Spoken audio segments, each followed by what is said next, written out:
Bienvenidos de nuevo a una conexión con Dios. Es un placer estar aquí sirviéndole a Dios, sirviéndole a usted. Esta predicación debería de haber sido la más fácil, porque esta predicación va directamente a los líderes espirituales. Única y exclusivamente para los líderes espirituales y para aquellos quienes se consideran líderes espirituales. Hace unos días, unas semanas, he estado debatiéndome en cómo hacer este mensaje, en cómo decir este mensaje. Hice un mensaje anterior donde le hablé a los líderes en general. Este mensaje va directamente para los líderes espirituales. Debería de haber sido el más fácil porque son las personas que conocen la palabra de Dios, son las personas que hablan de la Biblia, son las personas que Dios ha llamado a ser los sacerdotes, a ser las personas que son los maestros, son los líderes, son los apóstoles, son los pastores, los evangelistas, los profetas, son los sacerdotes. Es el pueblo, es las personas quien Dios ha escogido para que guíe a su pueblo. Y creo que usted y yo estamos de acuerdo que este pueblo, al igual que el resto de la humanidad, necesita guianza. En este momento, en la historia de nuestro país, nuestro amado Honduras, es cuando estos líderes son llamados a que sean valientes, a que confiesen su fe, a que digan en quién confían, a que den visión, a que le enseñen al pueblo cuál es el camino. Y bueno, partiendo de eso, para aquellos quienes son los líderes, apóstoles, pastores, profetas, evangelistas, sacerdotes, personas a quienes dan una enseñanza espiritual. Entonces, partimos con la primera pregunta. 1. ¿Qué es un maestro, un profeta, un pastor, un apóstol, un evangelista, un sacerdote? Cuando somos llamados a servir al ministerio, al pueblo, ¿cuál sería su contestación a esto? Poniéndolo de una manera simple, lo podríamos reducir a que son las personas que Dios ha escogido o ha llamado a dar luz, a dar sabiduría, a dar guianza espiritual a su pueblo. Podríamos decir que esos son, a eso es que hemos sido llamados, a los que tenemos ese llamado. Número 2. ¿Por qué tanto temor a hacer desde el punto de vista bíblico el mandato de Dios? ¿Por qué tanto temor a hacer las cosas desde el punto de vista bíblico a lo que Dios nos ha llamado? Mientras oraba, meditaba, preguntaba, hacía todo tipo de cosas para buscar la manera de cómo dar este mensaje, dar esta exhortación, dar esta motivación, para que llegue el momento que digamos, como dijo Isaías, aquí estoy yo, mándame a mí. Vino a mí esto del señor Tozer, del libro que el señor A.W. Tozer, en su libro El conocimiento del Dios Santo, es tan palpable lo que el señor Tozer escribió en su momento, como que si en aquel momento él estaba describiendo lo que él estaba viviendo, pero también lo que estaba viviendo Jesucristo en su momento, y quizás lo que estamos viviendo nosotros hoy día. Medite sobre esto. Dice el señor Tozer: nuestras ideas reales de Dios pudieran hallarse enterradas bajo los desechos de las nociones religiosas. convencionales, y que quizás se necesita una búsqueda inteligente y vigorosa antes de ser desterradas y expuestas tal como es. Solo después de una fuerte prueba dolorosa, de un examen personal, estaremos en condiciones de descubrir lo que creemos en realidad de Dios. Punto B, siempre el señor Tozer. Y esta es una pregunta: ¿será esta una realidad de nuestros tiempos? El señor Tozer continúa diciendo: creo que son muy escasos los errores en la doctrina o en la aplicación de la ética cristiana que no se puede seguir hasta hallar su origen en unos pensamientos imperfectos e innobles sobre Dios. Creo que vale la pena repetir esto. Creo que son muy escasos los errores en la doctrina o en la aplicación de la ética cristiana que no se puedan seguir hasta hallar su origen en unos pensamientos imperfectos e innobles sobre Dios.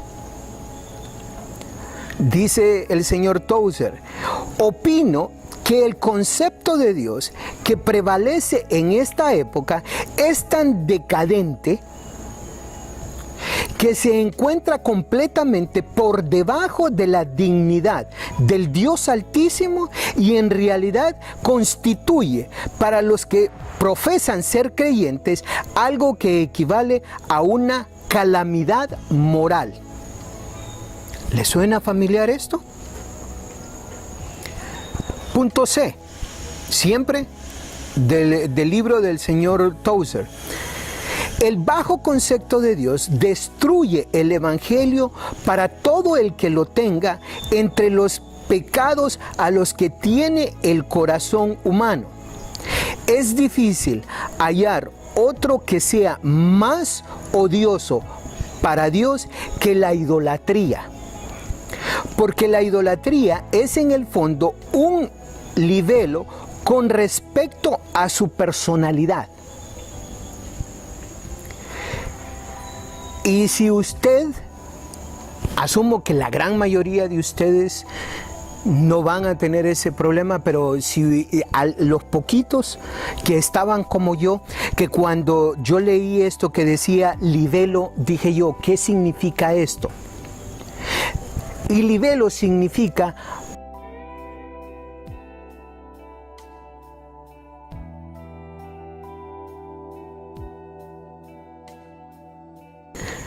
partiendo de eso, leo de nuevo lo que el señor Tozer nos está diciendo. Dice: el evangelio para todo el que lo tenga entre los pecados a los que tiene el corazón humano, es difícil hallar otro que sea más odioso para Dios que la idolatría, porque la idolatría es en el fondo un libelo con respecto a su personalidad.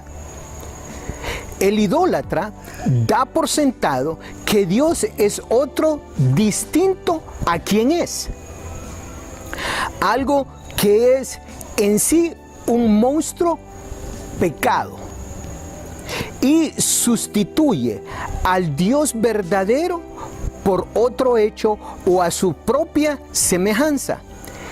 Este Dios siempre se conformará a la imagen del que lo ha creado y será o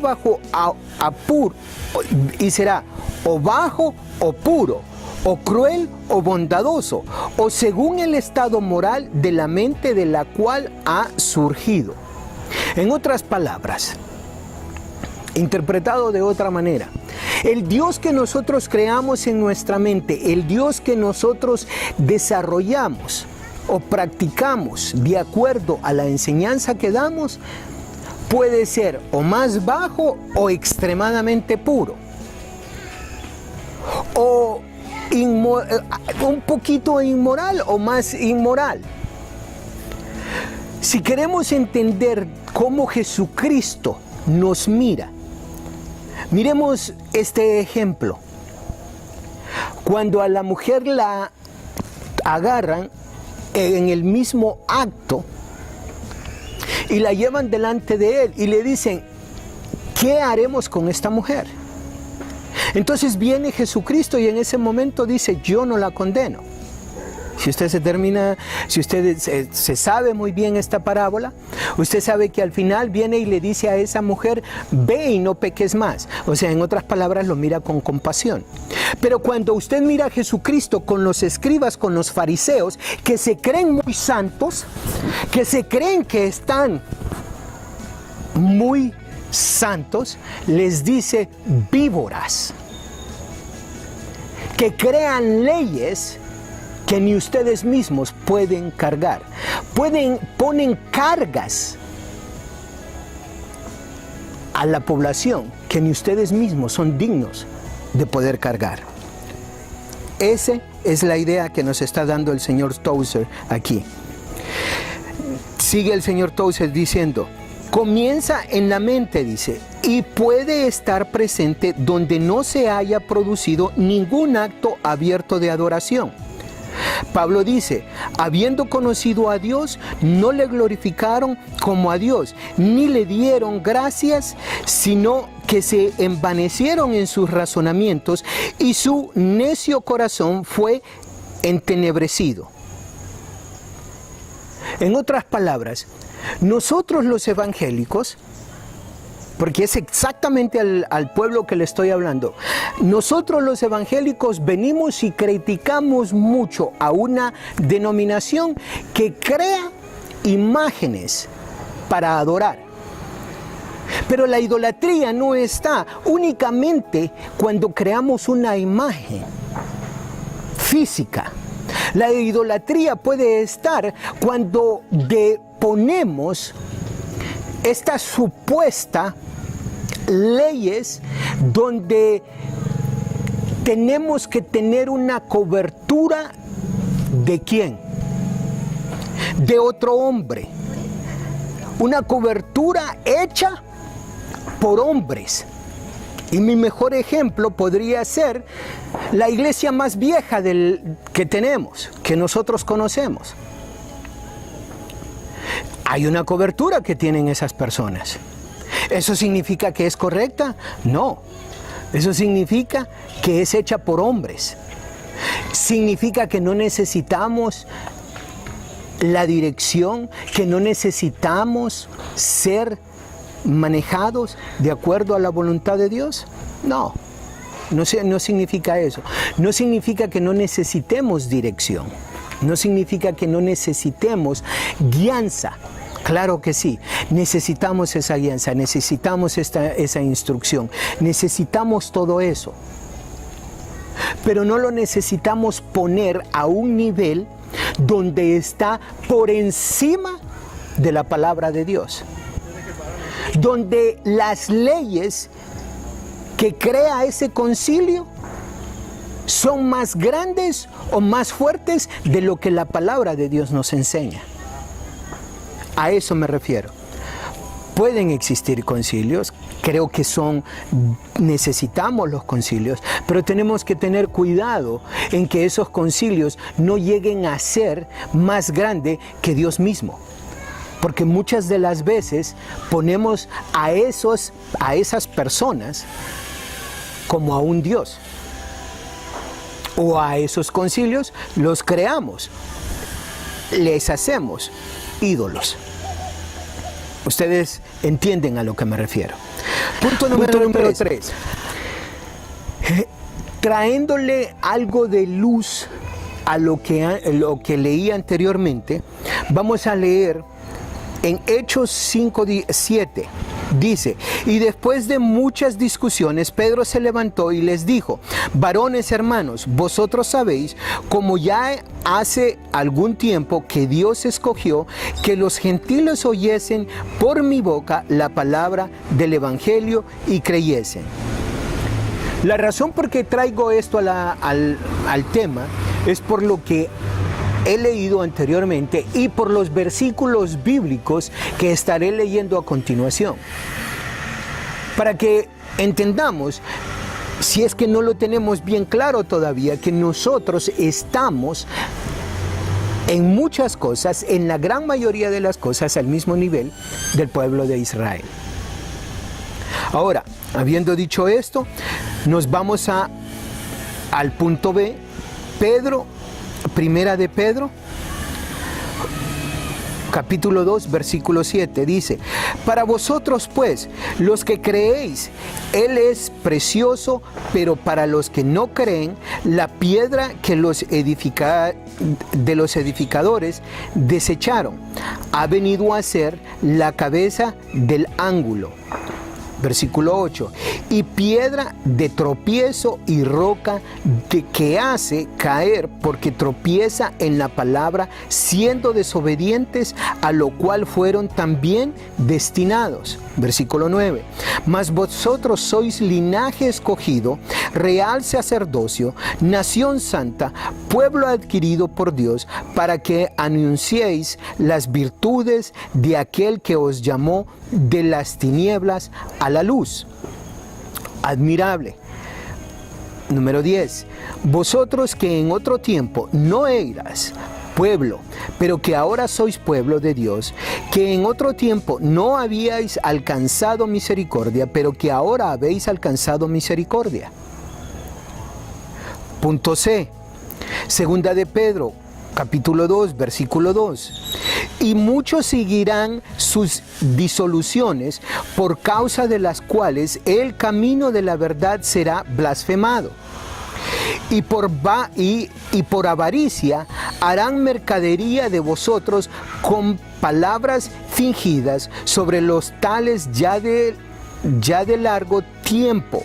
La condenación no se tarda y su perdición no se duerme. Punto D. Segunda de Pedro,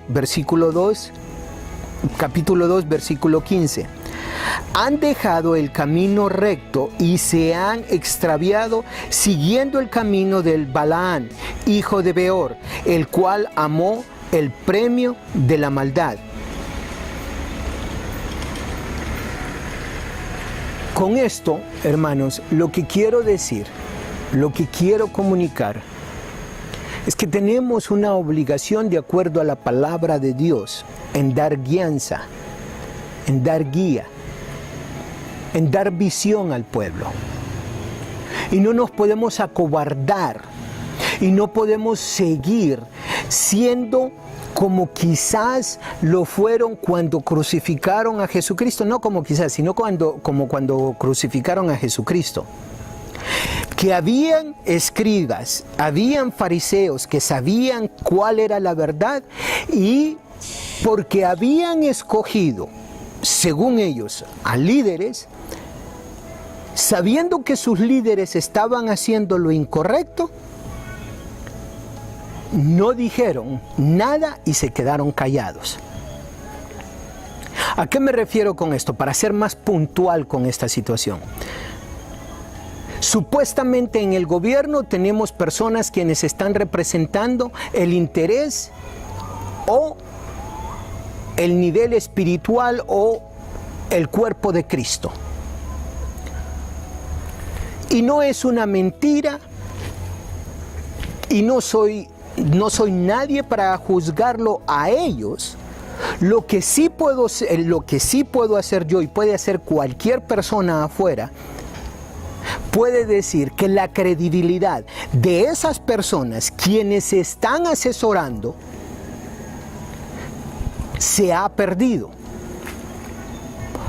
Injusta o justamente, en este momento no es para discutir si es justa o injustamente que la credibilidad de esas personas para el pueblo en general no es la correcta.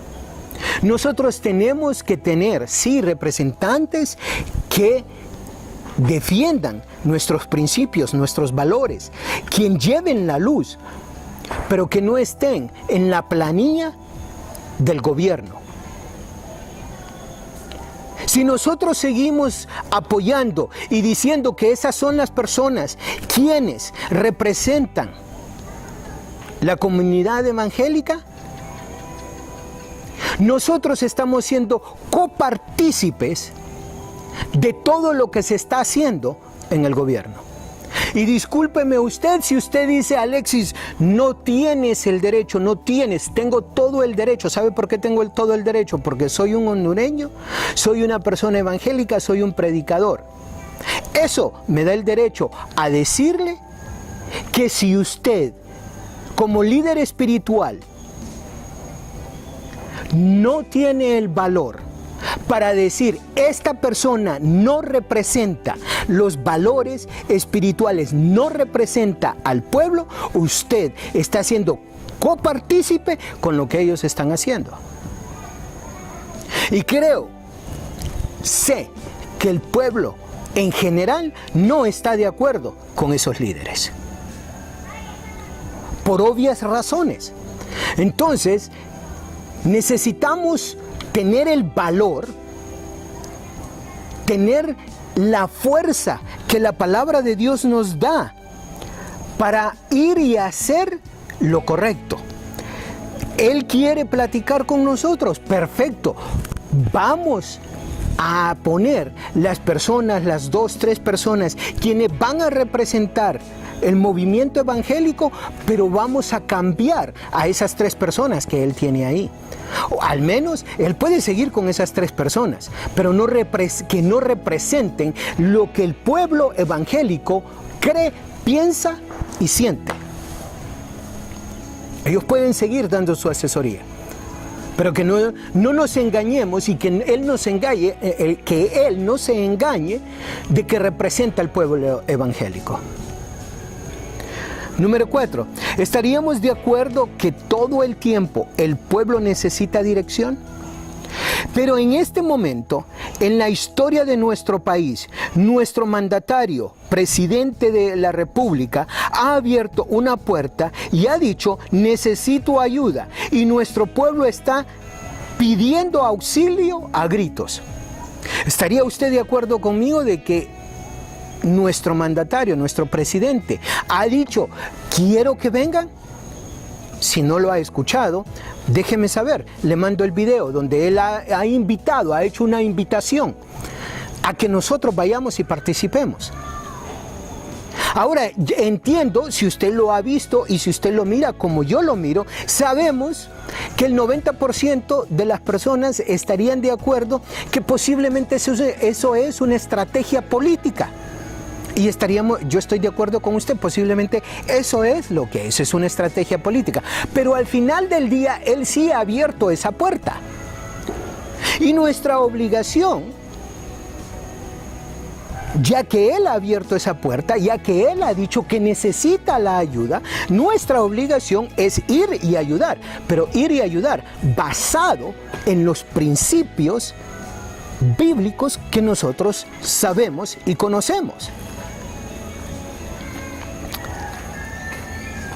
Punto A lo que usted me diría, somos apolíticos. Una de las contestaciones que he recibido ya, no de ahorita, de siempre, es: Alexis, yo soy apolítico, yo soy predicador, yo soy pastor, yo soy esto, soy evangelista, soy apolítico. Y perfecto. Usted puede ser apolítico. Yo no le estoy diciendo que haga política, yo lo que le estoy diciendo es que represente el pueblo. Y cuando usted va y representa el pueblo, usted puede ir y decir: el pueblo y la Constitución nos dice esto. Yo no estoy haciendo política, yo solo estoy diciendo lo que la Constitución dice, cómo debe de manejar usted el pueblo. Punto B, ¿qué sería otra respuesta que yo le daría? En Primera de Reyes 18:37 dice: respóndeme, Jehová, respóndeme, para que conozca este pueblo que tú, oh Jehová, eres el Dios y que tú vuelves a ti el corazón de ellos. Entonces cayó fuego de Jehová y consumió el holocausto, la leña, las piedras y el polvo, y aún lamió el agua que estaba en la zanja. Viendo todo el pueblo, se postró y dijeron: Jehová es el Dios, Jehová es el Dios. Usted conoce bien esta historia, ¿verdad? Donde viene y termina decapitando a todos los falsos profetas. Lógicamente ahorita no vamos a decapitar a nadie. No estamos en ese tiempo. Hemos avanzado. Somos una generación más avanzada, ¿cierto? En muchos aspectos hemos avanzado. En la naturaleza seguimos siendo los mismos. ¿Cuál es la diferencia de estas personas y de este rey a nosotros hoy en día? Mire la diferencia que hay. La razón por qué traigo yo esto es porque este profeta tuvo que ir y decir lo que era incorrecto.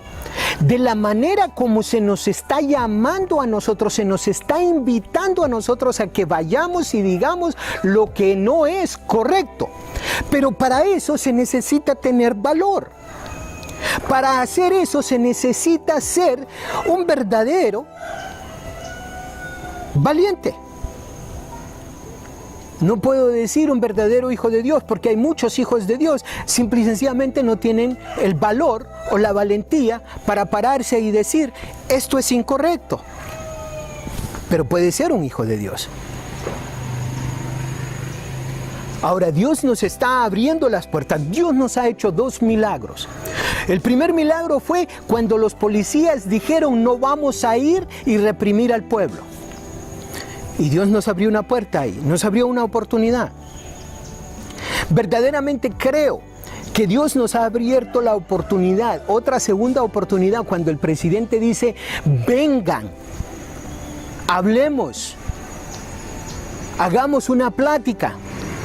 Nos está abriendo la puerta de par en par para que nosotros vayamos y llevemos esa plática. La pregunta es, ¿tenemos el valor para ir y decir lo que tenemos que hacer? Punto número 5. Yo sé que aquí hay hombres de Dios. Necesitamos escoger 2 o 3 hombres de Dios que realmente no tengan el miedo de ir y decirle, ya sea al presidente de Honduras, ya sea al presidente de los Estados Unidos o a la persona que le tengan que decir la verdad a la luz de la palabra de Dios. No necesitamos seguir teniendo personas que representen al cuerpo de Cristo, al cuerpo evangélico, que estén en la planilla del gobierno. Ustedes entienden eso, ustedes saben eso. Necesitamos tener el valor y decir no a esta situación. Necesitamos hombres que entiendan esto. En 1 de Pedro 3:13 dice lo siguiente: ¿y quién es aquel que os podrá hacer daño si vosotros seguís el bien? Versículo 14, mas también si alguna cosa padecéis por causa de la justicia, bienaventurados sois. Por tanto, no os amedrentéis por temor de ellos, ni os conturbéis. Versículo 5, sino santificad a Dios el Señor en vuestros corazones y estad siempre preparados para presentar defensa con mansedumbre y reverencia ante todo el que os demande razón de la esperanza que hay en vosotros. En otras palabras, no tengamos miedo de cuando vamos a ir y participar en estas pláticas. Necesitamos hombres que entiendan, que vivan esto, que confíen realmente en la palabra de Dios, que realmente Jesucristo, el gran Elohim, el gran yo soy, Jehová, sea su fuerza y en quien confían. Que sea el Espíritu Santo guiándolos hacia la verdad, hacia lo que ellos tienen que decir cuando estén en esas reuniones. No que le digan lo que él quiere que oír. Punto número 6. Y si usted me siguiera diciendo soy apolítico, oiga bien, si usted me sigue diciendo que es apolítico, escúcheme muy bien, si usted me sigue diciendo soy Alexis, soy apolítico, y usted se considera un líder espiritual, o usted es un líder espiritual, entonces escuche lo que la palabra de Dios le diría en Primera de Pedro, capítulo 2, versículos 13 en adelante. Por causa del Señor, someteos a toda institución humana, ya sea al rey como al superior, ya a los gobernadores como por el enviados por castigo de los malhechores y alabanza de los que hacen bien. Porque esta es la voluntad de Dios, que haciendo bien hagáis callar la ignorancia de los hombres insensatos. La larga historia nos enseña que Israel cometió muchos de esos errores. Pero mi pregunta aquí es, ¿usted estaría dispuesto a hacerle caso a la palabra de Dios? Porque aquí nos dice Dios, bien claro, nos dice en el versículo 13, por causa del Señor someteos a toda institución humana, ya sea al rey como al superior. ¿Qué es lo que nos está diciendo? Que nos tenemos que someter a ellos. ¿Qué es lo que nos está diciendo el presidente? En este caso viene siendo la versión del rey. Está diciendo necesito ayuda. ¿Y usted qué dice? Ay, a mí no. Ah, no, que vaya alguien más. No, no puedo ser yo. Yo le diría que debería de existir una línea de personas listas para ir y decir, aquí estoy yo. Sé de que hay personas, pastores que yo conozco personalmente que estarían dispuestos. Simple y sencillamente sucede esto.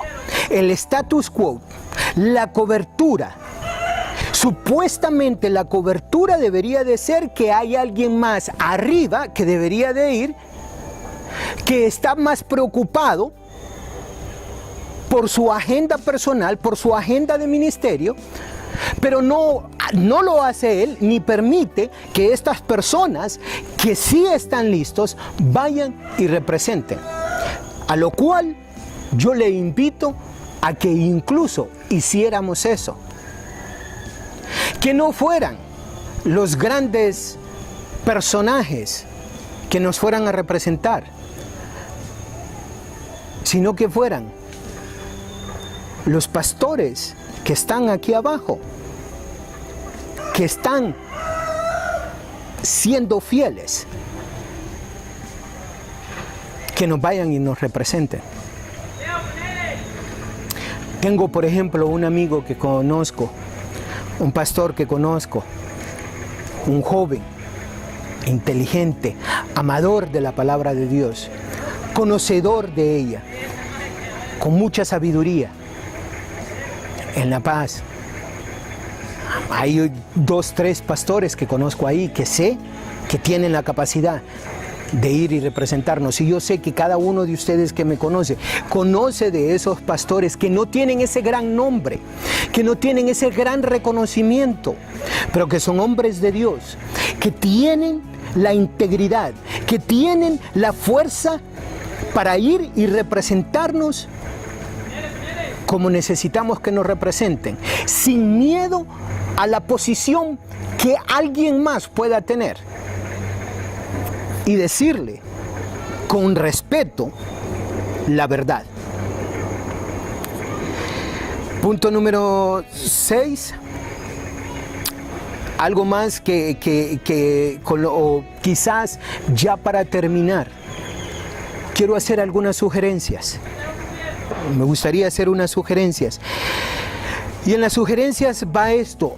Efesios 4, versículo 3 dice: solícitos en guardar la unidad del Espíritu, en el vínculo de la paz, un cuerpo y un espíritu, como fuisteis también llamados en una misma esperanza de vuestra vocación. Un Señor, una fe, un bautismo, un Dios y Padre de todos, el cual es sobre todos y por todos y en todos. Punto B. Pongamos nuestras diferencias de religión o denominación a un lado. Pongamos a Dios en el centro. Y dejemos nuestros intereses personales o de ministerio o a un lado nuestras agendas personales. Pongamos como centro a Dios, como visión, la oportunidad que se nos está dando para poder transformar nuestro país. Le diría que meditara en el capítulo 4 de Hechos, donde dice, en el versículo 32, donde dice: y la multitud de los que habían creído eran de un corazón y un alma, y ninguno decía ser suyo propio, nada de lo que poseía, sino que tenía todas las cosas en común. Yo no le estoy diciendo que tenga todas las cosas en común, sería un sueño demasiado grande. No imposible si Dios lo quiere así, pero un sueño demasiado grande quizás. Pero sí le estoy pidiendo que ponga su denominación, su religión a un lado y ponga a Dios en vez de una religión, en vez de una denominación. Mire, visualice el pueblo, el beneficio del pueblo cuando usted ponga a Dios en el centro y diga: aquí estoy. Otra de las cosas, otra de las sugerencias que le haría: unamos al pueblo en oración, buscando la presencia de Dios. Podemos crear una cadena de oración el martes 2 de enero, de las 6 p.m. a las 9 p.m.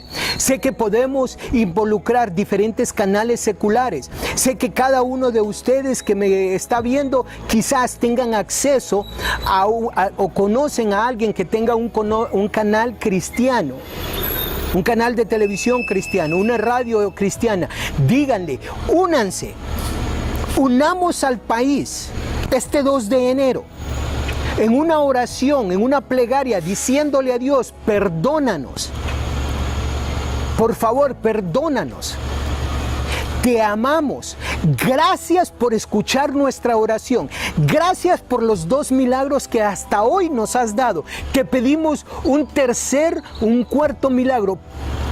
Ayúdanos a unirnos, a que seamos una voz y a que podamos transformar nuestro país, que podamos aprovechar esta oportunidad para poder transformar nuestro país de tal manera que dentro de 4 o 5 años podamos ver hacia atrás y seamos una nación completamente diferente, porque hemos decidido crear una nación bajo los principios bíblicos, bajo los principios de Dios.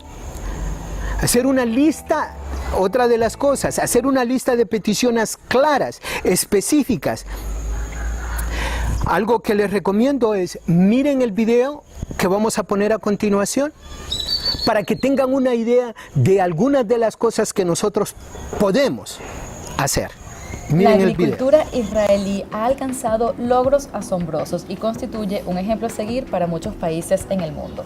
La innovación ha jugado un rol fundamental y te pregunto, Tobías, ¿cuáles han sido los elementos fundamentales que debe tener un ecosistema innovador de agricultura? El precursor de la actividad emprendedora en Israel fue la agricultura. Hoy en día, Israel tiene una actividad agropecuaria intensiva y altamente tecnificada, que cubre sus necesidades alimentarias y además exporta billones de dólares en tecnologías, en cosecha fresca y en servicios agropecuarios. Mencionaré 2 aspectos que han sido claves para impulsar este sector. Primero, la estrecha colaboración entre los agricultores, los centros de investigación, las universidades, las agencias gubernamentales y la industria. Un ejemplo de esto son los exitosos programas de extensión agrícola que unen al productor agropecuario con los afamados centros de investigación israelíes. Los extensionistas colectan información, la traducen en soluciones prácticas que son transmitidas al agricultor. Este modelo puede ser replicado en otras partes del mundo. Número 2, el desarrollo y uso de tecnologías de vanguardia. El sector agrícola israelí se basa hoy en día casi enteramente en ciencia y tecnología. Entre las tecnologías innovadoras destacan sus tecnologías de riego. Hay muchas empresas dedicadas al riego presurizado, al control del riego computarizado y al desarrollo de métodos de nutrirriego que entregan la cantidad precisa de nutrientes cuando la planta lo requiere sin desperdicios. Se han desarrollado tecnologías para extender la vida post cosecha del material vegetal, así como innovadores métodos de empaquetamiento y almacenaje de productos agrícolas. El desarrollo de semillas de alta calidad tiene lugar en modernos centros de investigación y desarrollo. Aquí se han desarrollado cultivares con excepcionales niveles de productividad y tolerancia a factores climáticos adversos. Los invernaderos inteligentes en Israel han logrado récords mundiales de producción. La acuacultura en Israel es sumamente avanzada. Más recientemente se han logrado importantes avances en la agricultura de precisión, que usa tecnologías dirigidas a mejorar la toma de decisiones de los productores agropecuarios a través del uso de softwares, sensores, drones y satélites. Las nuevas empresas tecnológicas del agritech israelí combinan las más innovadoras tecnologías para crear nuevas soluciones que hacen la agricultura más eficiente, productiva, amigable con el ambiente y más accesible al agricultor. Nuestra empresa ofrece consultorías internacionales y contamos con el respaldo de empresas líderes de Israel en la realización de proyectos de agricultura, de agua, de riego y de desalinización. También contamos con amplia experiencia en la organización de misiones profesionales a Israel.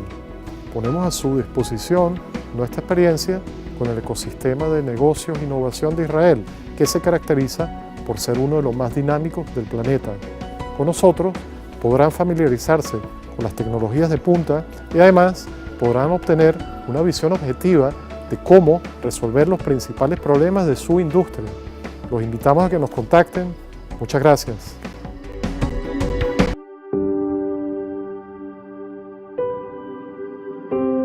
Un día de diciembre del año 1955, Rosa Parks se subió a bordo de un autobús de la ciudad. En aquel entonces, las primeras 4 filas de todos los autobuses en Montgomery estaban reservados para las personas blancas. Los afroamericanos como Rosa tenían que sentarse en la sección de color, que por lo general estaba en la parte trasera del autobús. Rosa generalmente seguía estas reglas, como lo hacían todos los demás. Pero en ese día, Rosa estaba cansada del trato injusto. Rosa comentó lo siguiente: el conductor dijo que si me negaba a dejar el asiento, él tendría que llamar a la policía, y le contesté, llama a la policía, lo cual hizo. Y cuando llegaron, los policías me pusieron bajo arresto. Yo había decidido que esta vez sabría de una vez por todas los derechos que tenía como ser humano y como ciudadana. El acto de valentía de Rosa Parks hizo que otras personas se enteraran del trato injusto hacia los afroamericanos, y esto ayudó a que las leyes injustas comenzaran a cambiar. Años más tarde, Rosa Parks fue galardonada con la Medalla de la Libertad. Cuando ella murió en octubre del 2005, su ataúd se colocó en el Capitolio de los Estados Unidos por 2 días para que las personas pudieran rendirle honor. Rosa se convirtió en la primera mujer en recibir este honor. Gracias a Rosa Parks y a quienes siguieron sus pasos, los afroamericanos tienen más libertades y oportunidades en la actualidad que en cualquier otro momento en la historia del país.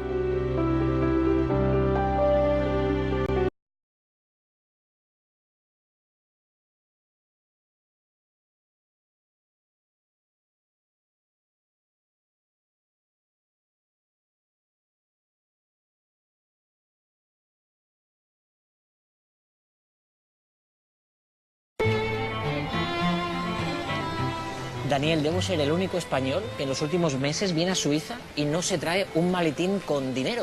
Porque ¿sabes qué está pasando eso? Que de España sale dinero que a veces acaba aquí en Suiza. ¿Te has enterado? Pues sí, es una cosa que se está dando. Y que aquí no le hacéis ningún asco a eso, ¿eh? También te lo digo. Pues desde luego que no. Y no solo vienen con maletines, hay gente que viene con maletas, hay gente que está emigrando ahora como se emigraba en los años 60 y hay muchos españoles que están viniendo ahora a vivir a Suiza.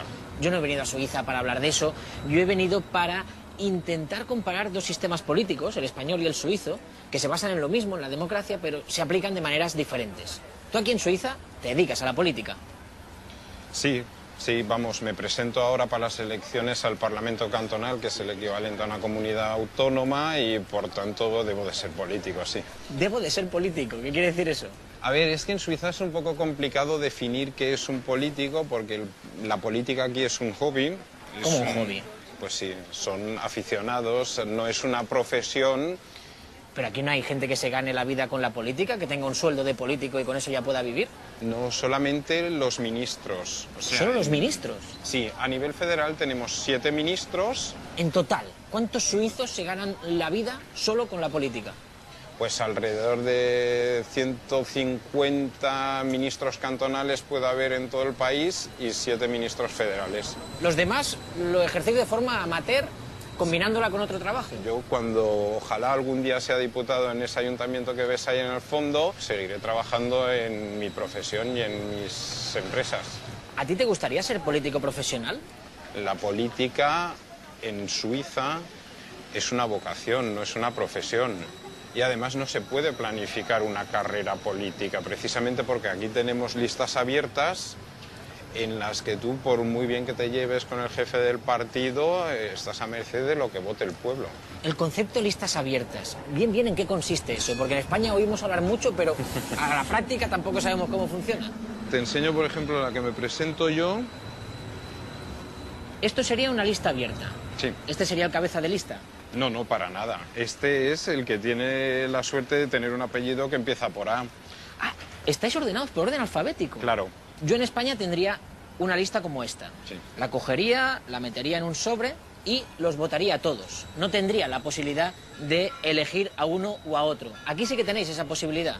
Por supuesto. O sea, si tú tienes a un tío en tu lista, socialista en este caso, y dices, no, pero es que yo sé que este tío o es un corrupto o está imputado por un caso, a este tío no lo quiero votar por mucho que venga en esta lista. Lo tachas. Lo tachas. Lo tachas. Y puedes hacerlo. Claro, lo tachas y pones el nombre de otro, que puede ser de la misma lista o que puede ser de otra lista. Ah, incluso puedes votar de dos listas diferentes. Claro. Esto nosotros lo podemos hacer cuando votamos en el Senado. Que es curioso que se puede hacer en el Senado, que es una cámara que todo el mundo dice que no sirve para nada, y en cambio en la cámara que sirve para algo, que es el Congreso, no lo podamos hacer. La política tiene que ser a la carta, porque en el fondo tú eres el ciudadano que le delegas durante un cierto tiempo el poder y el deber de gestionar el Estado a alguien. En España todavía vamos de menú. Sí. Hay eso y hay eso. Ese es el problema de España, que tiene que algún partido con el poder cambiar la legislación. No, si eso en España ya se ha prometido. Ya hay partidos que han prometido la reforma de la ley electoral, pero luego cuando están en el gobierno, oye, que si una cosa, que si otra, se me olvida y ya pasa la legislatura. Sí, bueno, eso aquí también puede pasar. Lo que pasa es que aquí los partidos no prometen mucho porque saben que están bajo control permanente de los ciudadanos. ¿Cómo se ejerce ese control?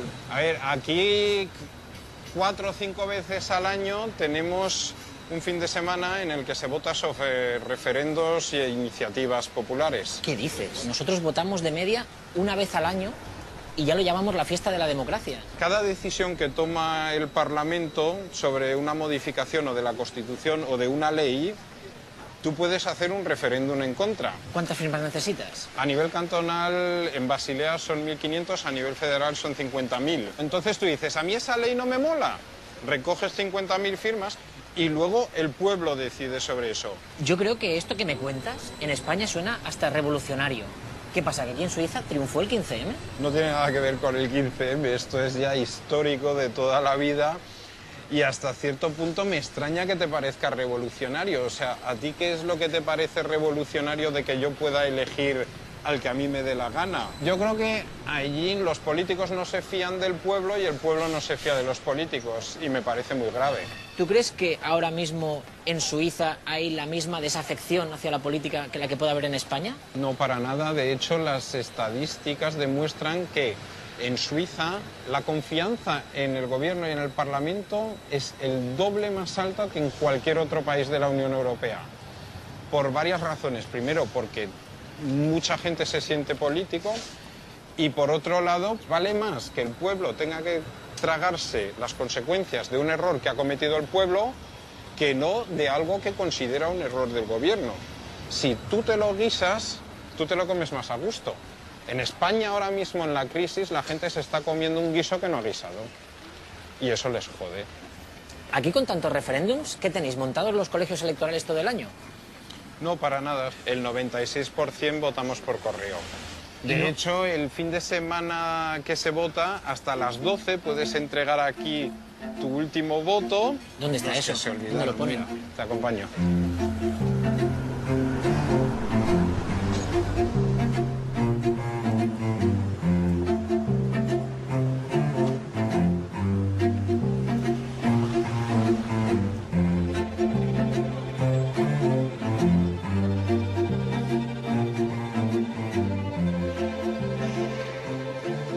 Mira, ¿ves? Este es el buzón de última hora. ¿Aquí puedes votar? Sí, hasta el sábado a las 12 lo puedes introducir aquí. ¿Y el resultado que sale de un referéndum es vinculante? Hombre, por supuesto. Si no, ¿para qué lo íbamos a hacer? Solo con la amenaza del referéndum buscan siempre el compromiso. Se intenta, desde un principio, equilibrar la ley para que nadie haga un referéndum. O sea, un partido de izquierdas y uno de derechas poniéndose de acuerdo en algo. Sí, sí. A ver, por ejemplo... ¿Pero me lo estás diciendo en serio? Sí, muy en serio. No es tan grave, ¿eh? ¿Esto no pasa en España desde la transición? Bueno, pasó el verano pasado para reformar la Constitución, pero eso fue porque lo pidió Angela Merkel. ¿Y votáis cosas muy raras en el referéndum? Mira, por ejemplo, hemos votado sobre la compra de los cazas del Ejército del Aire suizo y la gente lo ha aprobado. Han dicho que sí. Han dicho que sí. Anda, mira los neutrales. Por ejemplo, a ver, somos neutrales, pero tenemos que defender nuestro cielo. No, claro, hombre, por supuesto. Por otro lado, hemos votado si se aumenta de 4 a 5 semanas las vacaciones pagadas y la gente lo ha rechazado. ¿Qué dices?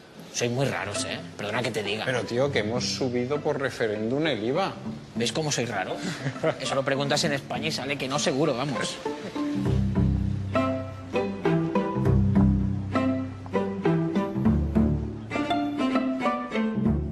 ¿Y los ciudadanos no se cansan de tanta votación?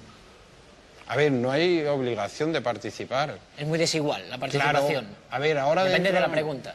Claro. Esto, por ejemplo, es lo que recibe cada ciudadano en su casa, en un sobre oficial, y esta es para el 23 de septiembre. ¿Va a haber un referéndum la semana que viene? Sí, sí. Y luego tú pones aquí sí o no. Tú esto luego lo rompes por aquí Sí. y entonces yo, por ejemplo, puedo decir, mira, esto no me interesa para nada. Yo en No esta voto. no voto. En esta voto que sí y en esta que no. No es difícil. Es una cuestión de voluntad. ¿Tanta participación ciudadana puede provocar anomalías? Sí, hay cosas que yo no concibo. Por ejemplo, en el 59, que no se haya votado a favor del derecho de voto de las mujeres, sino que tardáramos hasta 1971 para introducir el derecho de voto de las mujeres. Ah, se llegó a consultar el hecho de que las mujeres pudiesen votar y salió que no. Claro, porque los que en el 59 votaban eran solo los hombres. Puede parecer un poco contradictorio, ¿eh? Porque una cosa que es muy democrática puede llevar a algo poco democrático. Hubo otra que pedía que se expulse a todos los extranjeros que cometan delitos graves. ¿Y qué dijo el pueblo suizo? Y el pueblo suizo dijo que había que echarlos. Por lo que veo, los referéndums pueden acabar perjudicando, por ejemplo, especialmente a las minorías. Sí, Como nos esté viendo el alcalde de Badalona, se va a convertir en devoto de los referéndums, porque le encantan que salgan estos resultados que tú dices.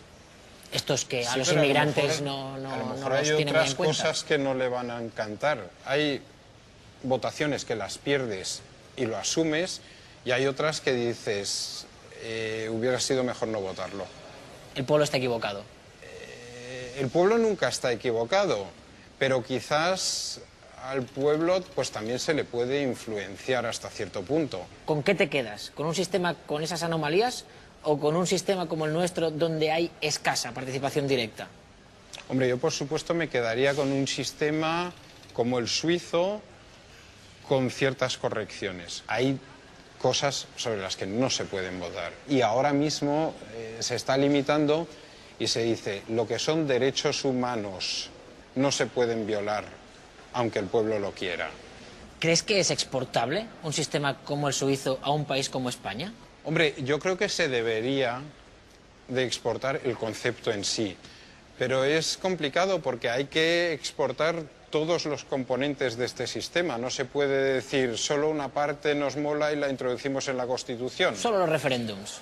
Claro. Y tiene que cambiar la mentalidad, tiene que cambiar el concepto de ciudadano. El suizo considera que el Estado es él, el Estado es suyo. ¿Y el español? Y en España el problema es que tú delegas en un parlamento que te ha prometido algo y los próximos 4 años lo único que tienes es derecho a pataleo y a cagarte en la madre del presidente del gobierno en el bar y pegar un golpe sobre la mesa. Y eso no es suficiente.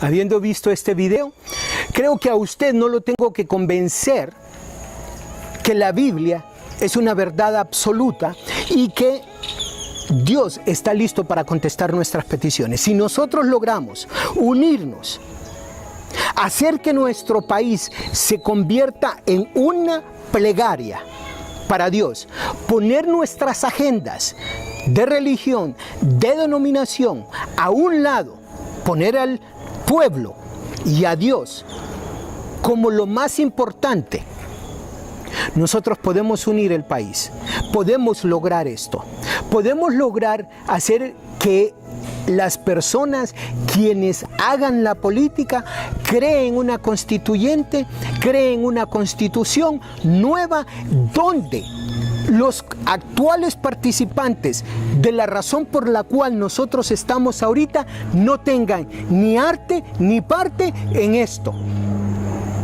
Dios nos está dando esta oportunidad en la historia para hacer historia para el mundo y para nuestro país. Y sobre todo para nosotros mismos, para usted, para mí, de poner un país como Honduras, crear una constitución basada en los principios bíblicos. Dios nos está dando esa oportunidad. La pregunta es, ¿tenemos el valor? ¿Tenemos la confianza? ¿Creemos que Dios nos puede hacer ese milagro? Para esto, terminaría con esto, Josué 1:9. Mira que te mando que te esfuerces y seas valiente, no temas ni desmayes, porque Jehová tu Dios estará contigo en donde quiera que vayas. Hermanos, espero que si está molesto, esté molesto diciendo, voy a hacer algo. Y que esté molesto diciendo, hay una razón. Quizás hay uno u otro punto en el que usted esté de desacuerdo conmigo, pero hay un punto en el que sí puede estar de acuerdo conmigo. Necesitamos ser valientes. Necesitamos poner personas que realmente representen lo que es el pueblo evangélico de Honduras en esas mesas de plática.